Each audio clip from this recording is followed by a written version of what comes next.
Fala galera, beleza? Professor Alex aqui de Geografia, hoje trazendo mais um assunto para vocês, hein? Vamos falar sobre o Brasil no século XXI, como que o Brasil ele vai se consolidar ali dentro do BRICS e como ele vai se consolidar como uma potência regional. Vamos analisar alguns fatores que propiciaram isso. Primeiro de tudo, galera, quando a gente fala aí de sistema internacional, de geopolítica, é importante saber que os países eles apresentam histórias diferentes, eles apresentam situações econômicas diferentes, situações demográficas e até mesmo situações históricas, né? E muitos desses fatores eles vão ser essenciais na análise da atual geopolítica que a gente vivencia, né? Então, se a gente quer saber o porquê que esse país ele é uma grande potência ou porquê que esse país ele é um país assim não tão desenvolvido, a gente tem que voltar lá na história e entender o seu processo de formação territorial, sobretudo aqueles laços, né, de relação de interdependência que foram criados ali com o processo de colonialismo, com o neocolonialismo. Isso é fundamental. Ok? Vamos agora analisar alguns fatores, né, em que propiciaram o Brasil a se tornar essa grande potência regional, assim como a sua inserção também dentro desse grupo econômico dos BRICS. O primeiro aspecto aqui se refere à economia, né? E aí, logicamente, que a gente tem que dar uma atenção especial ao PIB. O que é o PIB? É o Produto Interno Bruto. É aquela medição da riqueza que a gente tem em um determinado período, em uma determinada região também. Então, eu vou medir tudo que é produzido e vou gerar um índice, né? E aí, dois pontos que merecem ter atenção a essa análise econômica pelo PIB. Primeiro é o câmbio, né? A moeda, ela é desvalorizada, ela está em desvalorização, isso tudo vai afetar diretamente essas taxas do PIB. E aí como é que vai afetar? Pela relação da balança comercial, né? Ela pode ser tanto favorável se eu estiver exportando mais, ou ela pode entrar aí numa balança desfavorável se eu tiver um déficit, né? Ou seja, eu estou importando mais do que exportando. Assim como também o valor das mercadorias, o valor dos produtos, eles também merecem ter a atenção especial nessa análise econômica do PIB. E aí é que eu trouxe uma tabelinha para vocês, né, para vocês verem o que a gente está chamando aí das maiores potências econômicas, levando em consideração o PIB, né? Os Estados Unidos ele acaba se destacando aí justamente pelo seu modelo econômico consumista, desenfreado, né? Claro que isso também causa inúmeros impactos negativos, tá? Depois a gente tem a China, né? E aí é importante ressaltar que na atualidade, em pleno século XXI, a gente vivencia essa guerra comercial entre China e Estados Unidos, beleza? E aí toma cuidado com uma coisa, porque a China, né, a previsão é que ela ultrapasse a economia norte-americana. Ela ultrapassou a economia do Japão, certo? Então, sim, ela pode ultrapassar os Estados Unidos daqui a alguns anos. É alguma tendência que alguns especialistas colocam aqui para gente, né? Depois a gente tem Japão, Alemanha, Reino Unido, França, Índia. E aí a gente tem o Brasil e depois o Canadá, certo? Então, galera, observem que o Brasil ele até está bem ranqueado aí entre os 10 primeiros, né? Isso é algo bem interessante. E isso tudo se deve ao setor econômico aí que o Brasil possui, seja ali o setor do agronegócio, seja ao setor de indústrias de base, né? Isso tudo vai favorecer essa dinâmica do crescimento do PIB brasileiro.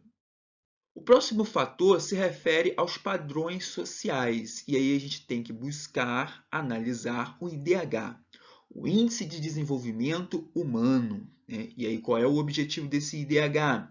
É medir a qualidade de vida, o desenvolvimento dos habitantes, da sua população, através de três índices, né? Que é a renda per capita, a renda pela população, né? Distribuída pela população, entender se essa renda ela está concentrada ou não, certo? Depois a gente tem a saúde, as taxas de natalidade, de mortalidade, tudo isso é importante na análise do IDH, assim como a educação, as taxas de analfabetismo, de matriculados. E aí eu vou pegar todos esses índices, né, e vou gerar esse conceito aí do IDH. Lembrando que ele é medido sempre de 0 a 1. Né? 0 a qualidade, o desenvolvimento humano é ruim e mais próximo de 1, o desenvolvimento é bom, certo? E aí eu trouxe uma tabelinha para vocês, para a gente analisar aí os principais IDHs do mundo. Se destaca ali a Noruega, com 0,95, né? Um excelente IDH. A Suíça, em seguida, a Irlanda, a Alemanha, né? Austrália, Islândia, Suécia, Singapura, Holanda, Dinamarca. E aí olha que coisa interessante, né? Os Estados Unidos, ele não se faz presente dentro desses 10 primeiros. Então isso já mostra uma coisa para a gente. Você ter uma economia bem desenvolvida, no caso ali a tabela que a gente viu anteriormente, né? Os Estados Unidos têm a economia mais desenvolvida. Isso não significa que você tem um bom desenvolvimento humano. O mesmo vale para o Brasil. O Brasil está na posição aí 78. É uma posição até desprivilegiada, né? Então, isso tudo vai favorecer diversos problemas sociais aqui dentro do território brasileiro, né? Ou seja, a gente não tem aí uma saúde que ela possui uma boa qualidade, né? Ainda que o Brasil oferte para sua população uma saúde pública, né, que é o SUS, em que outros países não têm esse SUS. Mas ainda assim, esses avanços não vão colocar o Brasil diante de uma posição privilegiada, né? E aí vejam bem, nos últimos anos, nas últimas décadas, a gente verifica um crescimento, uma melhora de caráter social, como por exemplo a saída do Brasil aí no mapa da fome da ONU. Mas isso não vai favorecer também que o Brasil ele suba aí no ranking do IDH, certo? Então vejam bem, galera, duas coisas que a gente pode tirar como conclusão aqui. Você ter uma economia bem desenvolvida não significa que a sua população tenha um bom desenvolvimento humano, tá? E outra coisa ainda que a gente tenha ainda que a gente tenha um crescimento, um melhoramento no aspecto social, a gente também não vai subir de ranking, né? É preciso ter uma série de conjuntos que favoreçam essas políticas assistencialistas para a sua população.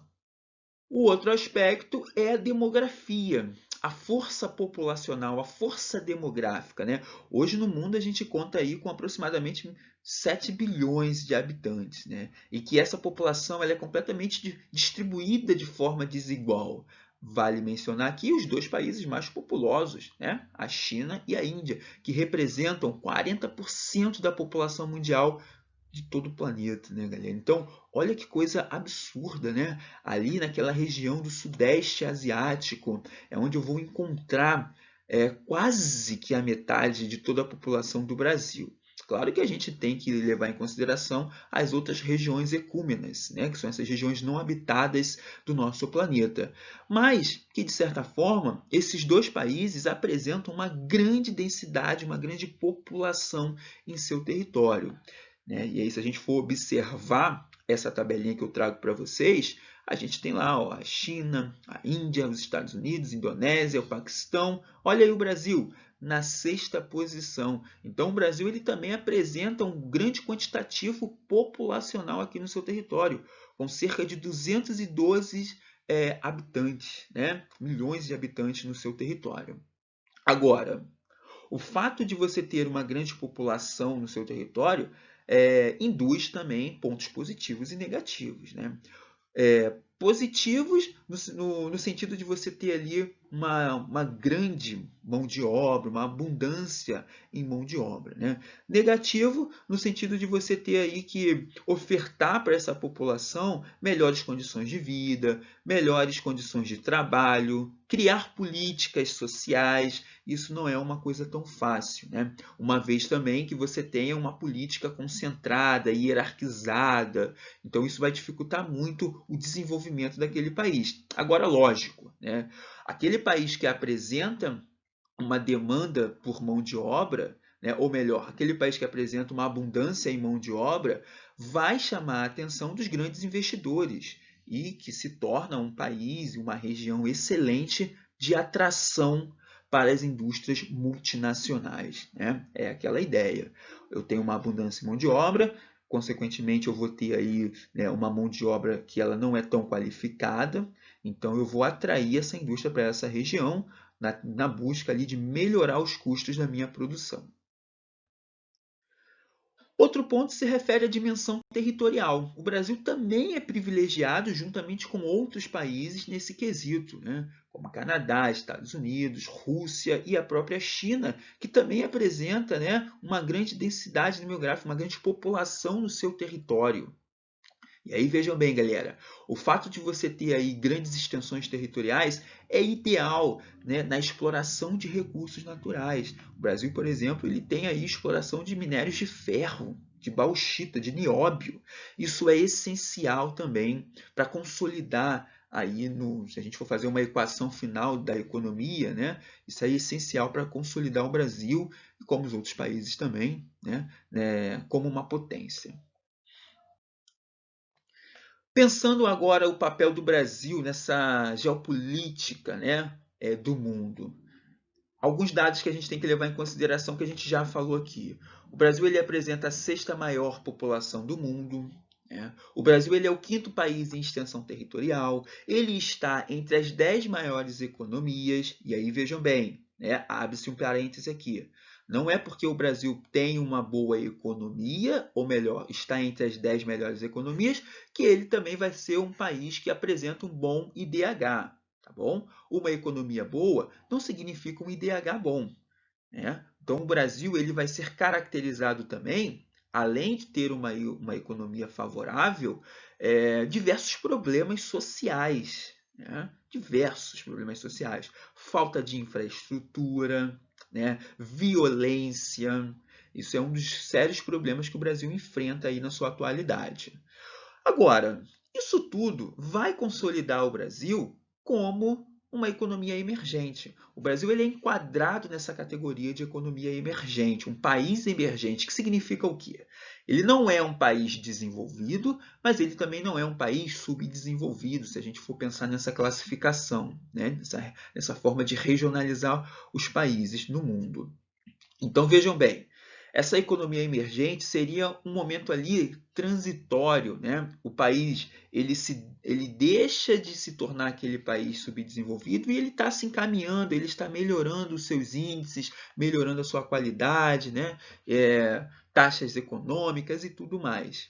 E isso foi estabelecido por um economista de um banco chamado Golden Sanches. Ele vai analisar essas tendências econômicas do mundo e ele vai criar esse grupo de países de economias emergentes, ou seja, seriam aqueles países que apresentariam um crescimento econômico nos próximos anos. Né? E ele vai chamar isso de BRICS. Né? O BRICS é formado por um conjunto de países. Ele não é um bloco econômico, tá, galera? Ele é um grupo econômico, assim como o G7, que inclusive o James O'Neill, que foi esse economista, ele disse que a economia desses países do grupo do BRICS iria superar o G7, que seria o grupo das 7 maiores economias, né? Alemanha, Inglaterra, Estados Unidos, China. E aí vejam bem, o objetivo da criação desse grupo do BRICS é exatamente o fortalecimento econômico entre eles. Então a gente vai ter aí o Brasil, a gente vai ter a Rússia, a Índia, a China. E aí olha que coisa interessante, né? Brasil, em extensão territorial, Brasil, Rússia e China, eles dominam. Né? Então você tem bastante recurso dentro do seu território. A China, por sua vez, ela tem o quê? Mão de obra, assim como a Índia também, né? Tem bastante mão de obra. Então, olha como as coisas elas se casam perfeitamente. E aí, em 2011, entrou também aí nessa jogada a África do Sul, que é um país também muito importante ali em relação a recursos minerais.